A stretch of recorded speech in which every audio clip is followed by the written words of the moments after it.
And then you add on top of that the amount of crack that I was using at the time. And crack cocaine, in terms of your physical health, is not as dangerous as the situation that you put yourself in.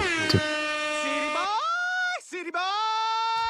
Yo, yo, yo, what's up, everybody? It's your boy, Paper Chase, back once again with your favorite YouTube channel. And I'm joined by the one and only Diamond Don Wannabe. I'm actually excited for this because this interview, I'm sure, is just crazy. I mean, just based off of that intro, I'm just like, dude, what are we talking about? I was chuckling a little bit, dude. Me too. I was watching that, so I'm excited. Too. Let's definitely start it from the beginning, because you know we gotta get the full grasp of this. But guys, today we're doing Hunter Biden's most recent sit-down interview, which I have heard a bunch of different things about, but I actually haven't watched it in totality yet. So I'm pretty excited. Yeah, I think it's like a 3-hour-long interview, which is crazy. That is crazy. We're only going to watch the highlights, I believe. Yep. So we're just going to, take out some clips from it, watch it in real time because I haven't seen any of this. I just heard little rumors floating that it was just epic and he was just wilding out talking about his use of illicit substances. So yeah, let's get into it. I'm going to rewind this so we can start from the beginning. Bring this video up, and here we go. A day. And alcohol is the most destructive drug, not just to your body, but it puts you in more danger than any other drug that I've ever experienced. And then you add on top of that the amount of crack that I was using at the time. And crack cocaine, in terms of your physical health, is not as dangerous as the situation that you put yourself in to be able to obtain it. How do you get crack? One of the things I don't want to do is give a how-to to any. Bro, he just dropped an ad for crack, bro. That is so crazy. He was like, alcohol is the most destructive thing. Smoke crack. He basically cut a promo for crack. He was like, crack's not that bad for you. Just have some money for it, so you don't have to do anything crazy. It's nuts because he's kind of right, to be honest. Oh, gosh. I mean, think about all the destructive things that happen from liquor. You know what I mean? He's not wrong. I mean, liquor is absolutely terrible, but to be cutting a crack promo as the president's son is just former president. But yes. Moron like myself that may think that it's a good idea.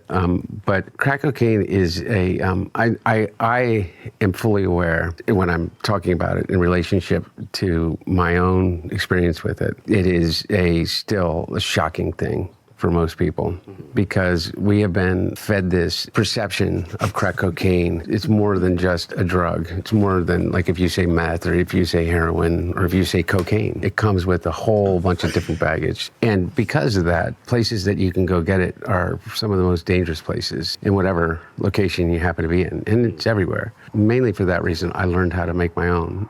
Have you read? Oh, shit. Oh my God. Dude, do you remember that Biggie song, The 10 Crack Commandments? Oh, yeah. Dude, Hunter Biden is about to drop the 10 Crack Commandments. Oh, he's like, yeah, so I just used to make it myself, dude. And he really is cutting a promo. He's like, look, it's got a bad rap. It's been demonized. They're trying to make it look like it's this terrible thing. And you got to go to dangerous spots. He basically said it should be legal. And that since it's so dangerous to go to the hood to get it, he learned how to cook it himself. Bro, he's spitting bars. I'm going to pretend like you're not getting attacked by a bee right now. Hey, it's all right. Keep my train of thought. Without them, we would all just trying to root. By the way, that's true too. Birds aren't real, but bees are. Bro, he is so wild. Do you even know what the birds aren't real thing is about? Like they're all like government so there's a dude on us and stuff. I have like one of the guy's shirts. He's got this shirt. It's like birds aren't real. And the whole thing, he did it as a joke, but people started running with it and being like, oh, it's real. So many people actually believe it. Yeah. Yeah. And so like the birds aren't real thing is like, basically that they're like, robots that are spying on you. Spies. Yeah. What's crazy is they actually had like a Chinese company made a drone bird that looks like a real bird, so it just fueled the fire. He's like, God. But he's like almost 60 now, so he's a 60-year-old meme lord that smokes crack. Dude, I'm trying to hate him. I'm trying to hate him, but he's starting to win me over. He's so likable. He's a real one. Good morning, America and the world. My name is Andrew Callahan, the host and creator of Channel 5, the largest independent crowd-funded newsroom in the United States. The following interview is with Hunter Biden, the controversial storied son of former President Joe Biden, who issued a full and unconditional pardon for Hunter during his final month in office, shortly after Hunter was found guilty of tax-related crimes and being an illegal drug user in possession of a firearm. Hunter has yet to speak to the media about this pardon and hasn't done a televised interview in years. In fact, aside from a very limited and controlled press run to promote his new book, Beautiful Things of 2021, Hunter hasn't given a single statement to the media, especially in regard to the laptop scandal that was a crucial component in the Stop the Steal movement back in 2020, wherein millions of Trump supporters alleged that Joe Biden was being controlled and manipulated by nefarious foreign actors who leveraged their business connections with Hunter to peddle influence in the White House. As I mentioned, this alleged intel connects to private messages and emails that were found on a laptop that Rudy Giuliani and his lawyer claim Hunter left in a computer repair shop in Delaware sometime in 2020, where after the laptop repairman, John Paul Mac Isaac, pictured here, essentially leaked its contents to the No, bro. What are we doing, dude? There's no way. There's no way. Oh God, dude. Okay, this is it. Like, I can't take this world seriously and this life seriously anymore. The way that picture popped up, play that back. Play that back, dude. That's comedy gold. repairman, John Paul Mac Isaac, pictured here, essentially leaked its contents to the world, along with evidence of alleged corruption. What was on there correctly, you know? Well, I We mean, have to he's look at it like this. Yeah. We have to look at it like this, and then Nah, he's got an look at the eye. other side. He's got an eye on everything. I was gonna say, dude. But the hat too. I mean, this feels like this is a comedy sketch, but it's reality. We're living in a simulation. Absolutely, This can't be the real world. absolutely. Tax evasion and influence peddling. What was also leaked from the laptop is nearly a decade of private photos of Hunter in the thralls of crack cocaine addiction. These photos, if you can remember, circulated like wildfire across the internet, painting a sleazy portrait of a man on the edge. looks like Something me of a on Pennsylvania Saturday night, Avenue dude. Charlie Sheen minus the HIV diagnosis, which if you've seen the photos, is a major blessing. All right, in today's interview, we're gonna discuss the laptop, the 2020 election, crack cocaine, and more, with an emphasis on recovery and away from gossip and family drama. And by the way, if you'd like to listen to or download an audio version of this interview, I've uploaded a crispy WAV file to the podcast feed of our long-form program, 5Cast, which is available now on Spotify, Apple Music, and Amazon. All right, let's get into it. Without further ado, ladies and gentlemen, Hunter Biden. All right, Mr. Biden. Thank you so much for your time, man. I really appreciate it. How long has it been since you've done a formal sit-down interview? You know, it's been a while. Been a long while. I had a conversation with Jamie Harrison, who's the former chair of the DNC. He's a great friend, loyal. And I was down in South Carolina for other things and kind of like family down there. So I sat down with him and talked about some stuff, but nothing like this. What made you feel like now's the time for a official, unedited long form? Well, I don't know when it is the right time or not the right time. I'm an admirer of your work, and we have a mutual acquaintance. It didn't take me much to agree to be really interested. I think the work that you've done is some of the most interesting commentary on the moment we're living in. The expanded moment that we seem to be continuing to live in of the from 2020 on. I hadn't seen much of the earlier work that you had done, but I do know that I at least appreciate the sincerity with which you approach everything that you do. I appreciate it. You said 2020 on. Do you feel like that's the year the world kind of went crazy? No. I think that's the year that we all kind of woke up to the realization that things are crazy. But no, I think that they've been going crazy for a while. And I don't know whether crazy is the right word. That was kind of a bar. I mean, he's just been, staying up for days at a time, Thinking. smoking the pipe, thinking in between like beating cheeks. And dude, okay, this is gonna be a wild take, but some of the hardest working people I've ever met in my life are crackheads. And I'm not saying working towards a goal, accomplishing goals, not that kind of work, but No. there's nobody who works harder than a crackhead who wakes up and has no money, because by the end of the day, they are smoking no matter what. They get it done any means necessary. I mean, that there's a reason that there's a saying. You've heard the saying that's like a crackhead on a mission. Have you heard that saying? I have not heard that saying. It's but like it a New makes York sense. saying. It's like he's like a crackhead on a mission, and that's like there was a saying because that's literally what they would be on. They wake up and they're looking for some hustle. They're trying to sell something. They're going to get it by any means necessary. So I have to ask you because we entered with the crazy dialogue. Have you ever smoked crack before? Pass. You're gonna pass. I don't answer questions like that on here, Why? bro. Why? Oh, because you got a kid. Just you don't want it. That just doesn't need to be on public Okay, record. I'm going to say I have, but let me break down the scenario, right? Because he is right. When you don't give me that look, why are you giving me that look? I'm more of just giving you that look like, oh, here goes another story. So I've never really been a Coke person. I never, enjoyed it that much. Like some Yeah. people really enjoy it. It's never been my thing. But I am somebody who would do it, socially because I'm weak-willed and I will succumb to peer pressure. Yeah, I know you will. Yeah, you know what I mean? Mhm. So, of course, when you're in the booze life, the partying life, it's always around. So there was a time frame when I was doing it fairly frequently. And when I first started in the roofing business, I was working with this dude who loved it, like absolutely loved it. So every weekend we would pretty much do it. And we were out in Omaha. We didn't know anybody. So he was like, "Hey, we gotta get some," because he was kind of like a fiend for it. He made really good money. You know what I mean? He was a crackhead on a mission He to a was degree. getting that crack. Yeah. Okay. He was getting it. You know what I mean? So I'm like thinking, hey, I'm an industrious person, right? Where are we going to find some of the booger sugar? It just so happened that we lived right like across the river from a strip club. It was in Council Bluffs, Iowa. Okay. And so we could literally walk there. So I'm like, dude, there's got to be You're some gonna there. find, you're gonna find. Sure enough, we get some, and then it became like an every weekend thing where, we befriended the fine women over at the, establishment, the gentleman's establishment there. And got some. And, Got some crack. made some friendships. No, it was just cocaine. I'm getting to the crack part. Okay. So one night or one weekend after doing it for like just, all summer long, like every weekend, it was like, basically I was doing CrossFit. So we drink like a bottle to 2 bottles of wine every night.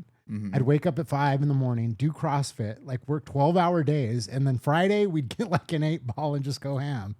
And so one weekend we're like, hey, we're out. We couldn't get a hold of our normal contact. And I'm like, dude, there's like a projects down the road.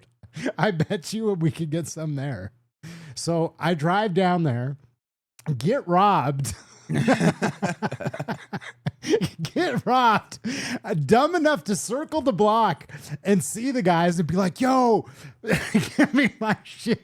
And these other black dudes came up and they're like, dude, you're going to get yourself shot. What the fuck is wrong with you? And I'm like, yo, he fucking robbed me. He gave me some fake shit.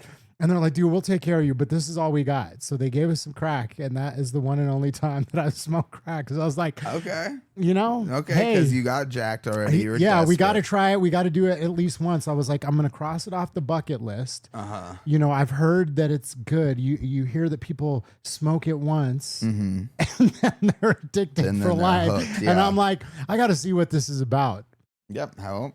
You know what? First time for everything. All I'm going to say is I'm with Hunter. You know what I mean? All right. It's Well, better let's for get back me to than Hunter boozy. here, okay? I think that I don't know how interested people are in my take on why I think the world is a little bit crazy right now. Well, I think there's probably millions of people out there who just want to know how you're doing. Personally, I'm great. I tell everybody, and Melissa gets kind of upset with me because it has been obviously a difficult time.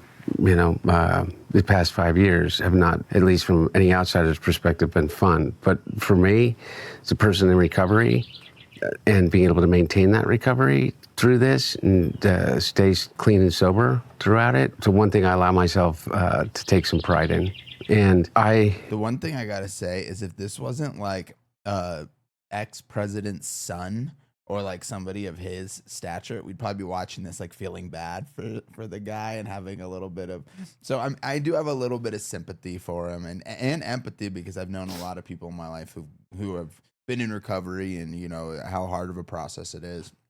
But I just wanted to say that because let's get back to the jokes because it's hilarious seeing Hunter Biden being the one saying this stuff. But yeah, know about my life is that I survived almost certain death. And I mean, I don't know if you read my book, but I'm pretty transparent about it. Having survived that hell kind of prepared me to be able to make it through kind of the public humiliation that, I don't know any other way to put it, that I've experienced over the past close to 5 years now. And it doesn't seem to stop, but I'm more grounded in who I am and what matters to me and what I'm grateful for on a daily basis than I've ever been in my life. And physically, I'm in a hell of a lot better shape than I was since my last drink or drug 6 years ago. So it's been 6 years. Yeah, just over 6 years. When you say you almost died, can you kind of give us some more context? I was a drinker, and at the end, my addiction had progressed so much that it was potentially deadly on a daily basis. The thing that was the most concerning and the most real about, facing death was in actuality the alcohol. Once you fall into that lifestyle, and I wouldn't call it a lifestyle because there's no life to it at all. You enter a completely different world in which you're living kind of completely outside of the bounds of any communal norms. I don't know. It's a scary place to be. And I met some of the most truly heroic, astounding, thoughtful, kind people that I've ever met in my life that are living, lives of quiet desperation, not quiet, very loud desperation. But even in that, found space in their hearts for empathy and kindness. And I've met some of the most awful, predatory people that I've ever experienced in my life. So you feel that the thralls of addiction do oftentimes swallow up very genuine, earnest people, but at the same time, that underbelly is home to a specific breed of evil as well? One of the things that I've realized is that addiction is one of the most universal conditions. I don't know many people that have not been impacted by it in some way, whether it's... We're just coming off the heels of doing like a couple Aussie reactions yesterday, and it is kind of crazy that, it is... To his point, it's universal. You have rock stars who literally have everything, right? You have money, you have fame, you have women, and yet the through line with so many of these artists is like their downfall is like drugs and alcohol. It's like just so all consuming that even having all these other things in your life where most people would be like, oh, if you just gave me money, I'd be happy. Or if, I had the attention from all these beautiful women, I'd be happy. And on the surface, it seems like you have everything. Some of them even have like beautiful families like Ozzy, and still that like claw gets back into you and pulls you back in. Absolutely. Addiction to drugs or addiction to behaviors, they have the same dilatory effect on not just you, but more importantly, on your immediate community, your family, and then it just spirals outward. And I don't know anybody that hasn't been impacted by drugs and alcohol in a really significant way, or at least a way in which it's created trauma in their own personal lives and the lives of those that they really love. And so while it's universal, it's something that we rarely talk about. And it's kind of the way in which we treat drug use it's something that someone else is doing, and that someone else happens to be your brother, your sister, your mom, your dad, yourself, your coworker. Your business partner. This is actually an intervention. That's why I'm playing this. Because you said this was going to be hilarious, and it started out with some bars, dude. I'm not gonna lie. This team who posted this knew how to start this off right, But it's pretty serious. It's still a good watch, He's a real one. And it only becomes a problem when it becomes a problem for you. Do you think that you would have been treated differently by the media if your addiction was to an opiate or perhaps methamphetamine, as opposed to crack, which kind of has a racialized context to it? Well, maybe, I don't know. Because it depends upon what media you're talking about. Because what is the media? I think it was just an added bonus for them that they could say crack addict and everybody would go, oh my God, he's a monster. So I think for those that wanted to use it as a bludgeon, it's easier when you slap the word crack addict onto it. It made me a lot easier target for the Don Juniors of the world, the Marjorie Taylor Greens of the world, just because of their inherent kind of meanness.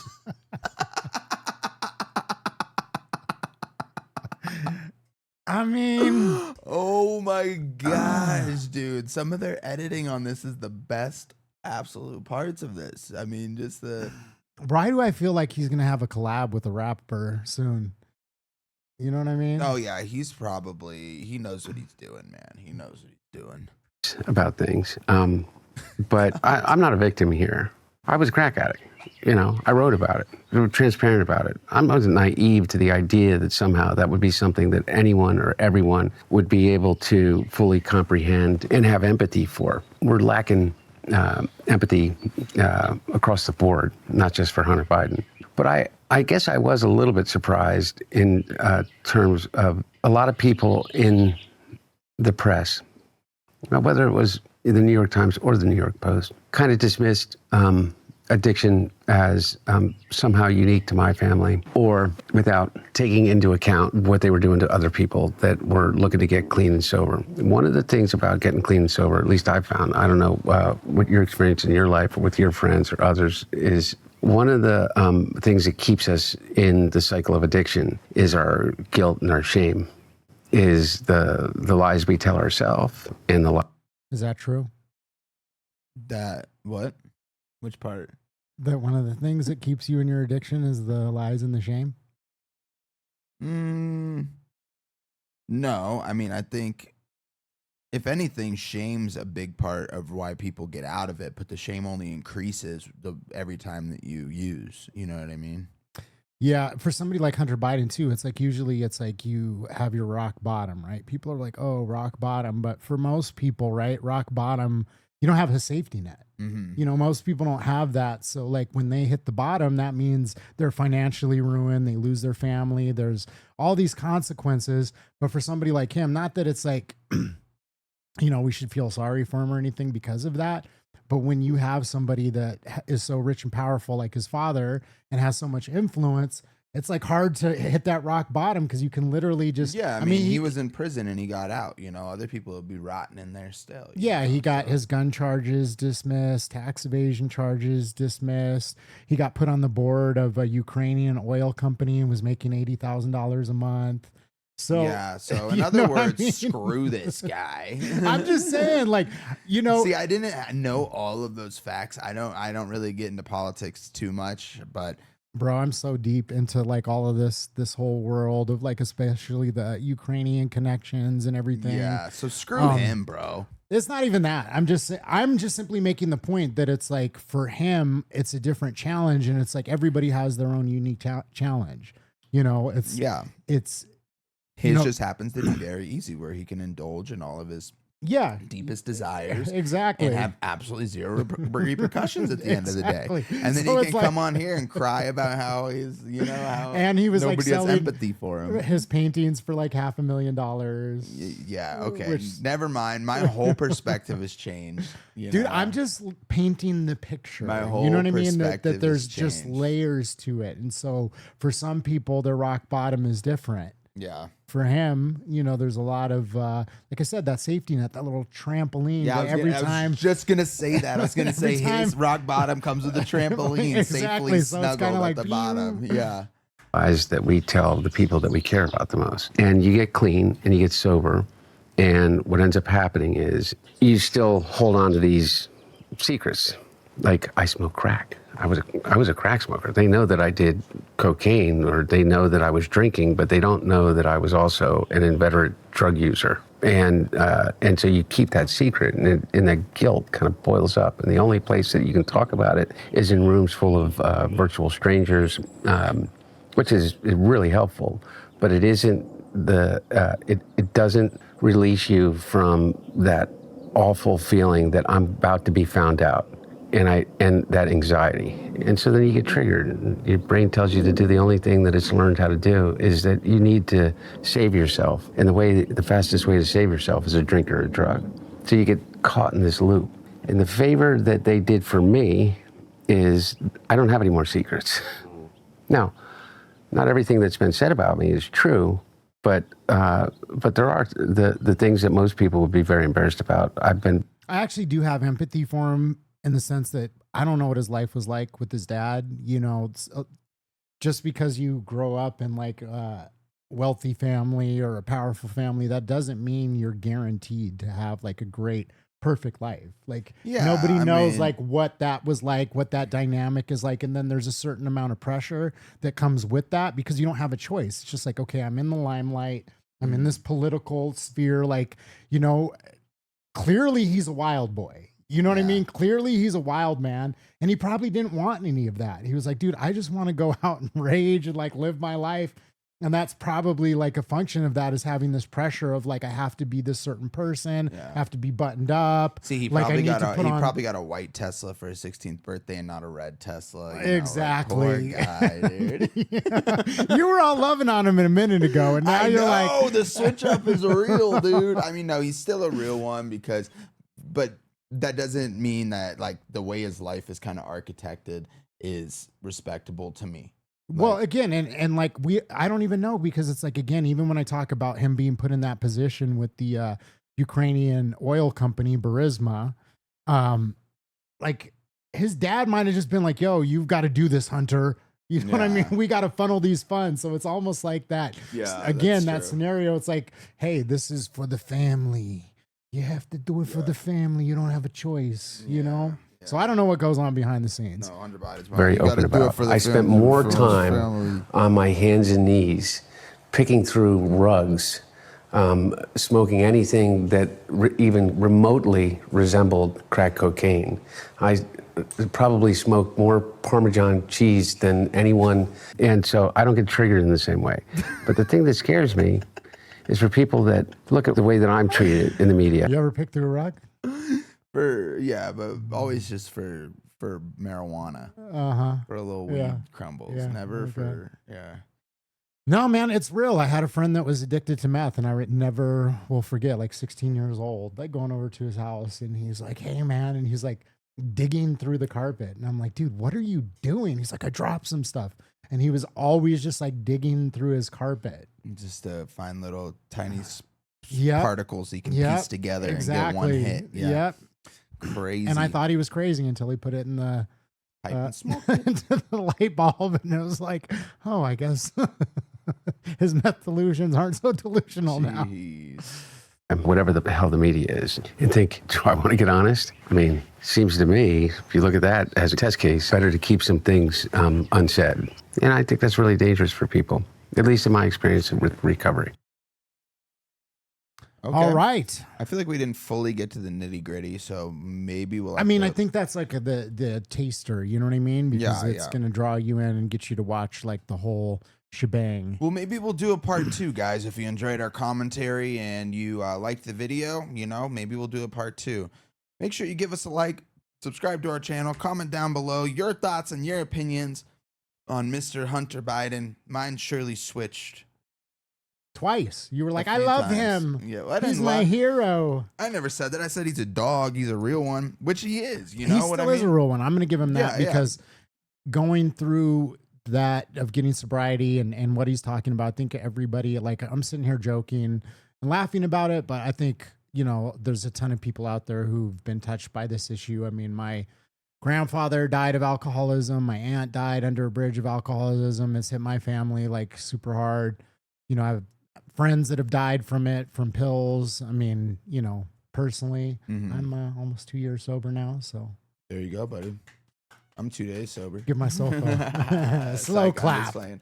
Awesome. Yeah, guys. Well, you know, if you are struggling with addiction or anything, make sure you reach out, tell somebody. You know, somebody out there cares about you, and they will help you.